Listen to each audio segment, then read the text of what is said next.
comment investir pour débutants, comment faire en sorte de générer des revenus, comment faire en sorte de générer des rentes, comment devenir rentier, et même si vous avez que 18 ans, et même si vous n'avez pas beaucoup d'argent à investir, même si vous n'avez pas beaucoup de compétences pour investir, c'est pas grave, il existe différents types d'investissements. Salut, c'est Johan, bienvenue dans cette nouvelle vidéo. Aujourd'hui, je vais vous parler des investissements que vous pouvez faire aujourd'hui à tout âge, et surtout, avant de commencer, n'hésitez pas à liker et à vous abonner à cette chaîne, super important, surtout si vous aimez tout ce qui est investissement, tout ce qui est rente passive, vous allez vraiment être servi au travers de cette chaîne. Déjà, dans un premier temps, il faut savoir deux trucs. Le livret A qu'on vous a vendu au travers du gouvernement ou peu importe, c'est plus valable. Clairement, ce qui s'est passé jusqu'à présent, quand vos parents vous disaient tiens, mon fils économise 5 euros, 10 euros, 50 euros sur tel ou tel livret A en banque et ça te fera des intérêts, ça te fera des économies à la fin de l'année, que du gros mensonge. Je suis désolé, mais vos parents vous ont menti. Ils vous ont menti, tout le monde vous a menti. Mais rassurez-vous, dans cette vidéo, vous allez découvrir la vérité. On n'est pas là pour rincer le gouvernement, on n'est pas là pour aider qui que ce soit à s'enrichir, on est là pour vous aider à vous enrichir, à vous.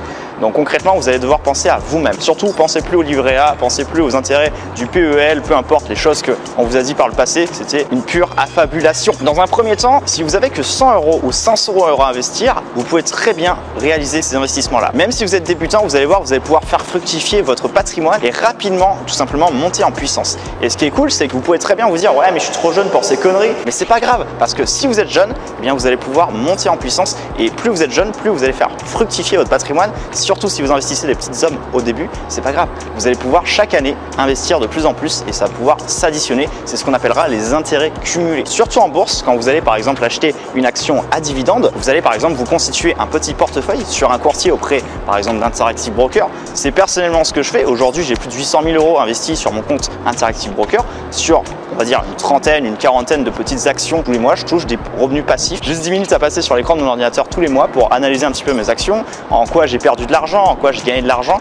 Mais le fait de pouvoir investir en bourse, surtout si vous êtes débutant, c'est quand même plutôt pas mal dans le sens où vous allez pouvoir avoir plein de petites actions qui vont s'accumuler, qui vont vraiment s'additionner, ce qui vous fera des intérêts venant de toute société. Vous serez actionnaire de plein de petites sociétés, puisque détenir des actions, c'est être actionnaire d'une société. Surtout très important, méfiez-vous de certaines actions qui sont un peu trop hautes et achetez tout simplement quand c'est bas et vous allez voir que le marché, forcément maintenant, il est un petit peu, à l'heure où je vous parle, en période un petit peu de range, ça se passe pas très bien, mais ça va remonter après et forcément vous allez pouvoir faire les soldes et vous allez pouvoir vous remplir le gosier comme on dit et tout simplement acheter de plus en plus d'actions. Vous avez aussi l'immobilier où vous pouvez faire jouer le levier de la banque par exemple, où vous allez voir un banquier et vous allez lui dire je veux acheter tel bien immobilier pour faire une opération et être rentable tout simplement en louant un appartement ou en louant un immeuble ou en louant une maison par exemple. Et vous allez par exemple obtenir avec 10% d'import un emprunt auprès de la banque et tout simplement cet emprunt servira à payer les travaux, l'achat de votre bien immobilier. Et ce qui est cool, c'est que si vous trouvez un locataire et que vous faites gaffe à bien investir dans le bon marché, eh bien vous allez tout simplement pouvoir avoir une opération qui s'auto-rentabilise et vous aurez l'emprunt de votre banque qui sera auto-rentabilisé par le bien immobilier.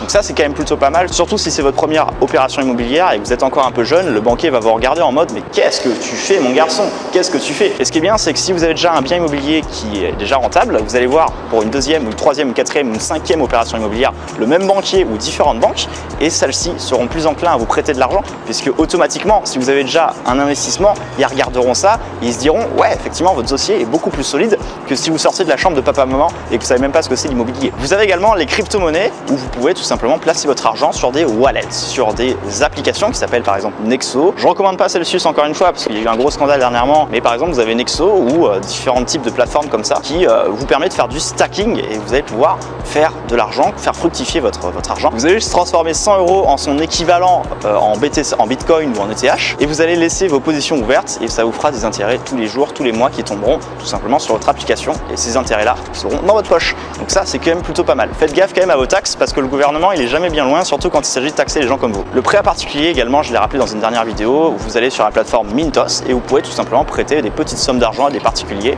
et vous allez pouvoir obtenir des intérêts tous les ans. Il faut savoir une chose, votre argent sera hold, ce qu'on appelle hold, c'est qu'il sera bloqué, mais vous aurez des gens qui vous rembourseront comme si vous étiez le banquier et tous les ans vous percevrez des petites dividendes, des petits revenus additionnels de part des particuliers. Donc vous avez vraiment le choix, vous avez la bourse, l'immobilier, les crypto-monnaies, les prêts à particuliers. Vous avez également les logiciels où vous pouvez investir dans un logiciel et faire partie par exemple d'une communauté, d'un projet. Vous allez créer par exemple un logiciel de technologie, une tech et vous pourrez tout simplement prendre des parts dedans et puis avoir des gens qui pourront vous envoyer des revenus tous les mois. Ceux qui utilisent par exemple le logiciel payent par exemple 27 € tous les mois, vous aurez une petite partie qui reviendront dans votre poche et ça c'est quand même plutôt pas mal. Si vous voulez en savoir plus d'ailleurs par rapport à ça, je vous mets le lien dans la description et vous toucherez des revenus par ce type de logiciel comme par exemple System.io ou d'autres, mais avec des revenus qui sont méconnus du grand public et je peux vous assurer que ça vous fera vraiment plaisir, surtout si vous êtes jeune et surtout si vous n'avez pas beaucoup de compétences. Voilà, c'était Johan, j'espère que vous avez kiffé cette vidéo, on se retrouve dans une très prochaine vidéo et puis surtout n'hésitez pas à investir tôt, c'est le plus important et même si on est dans une période de récession,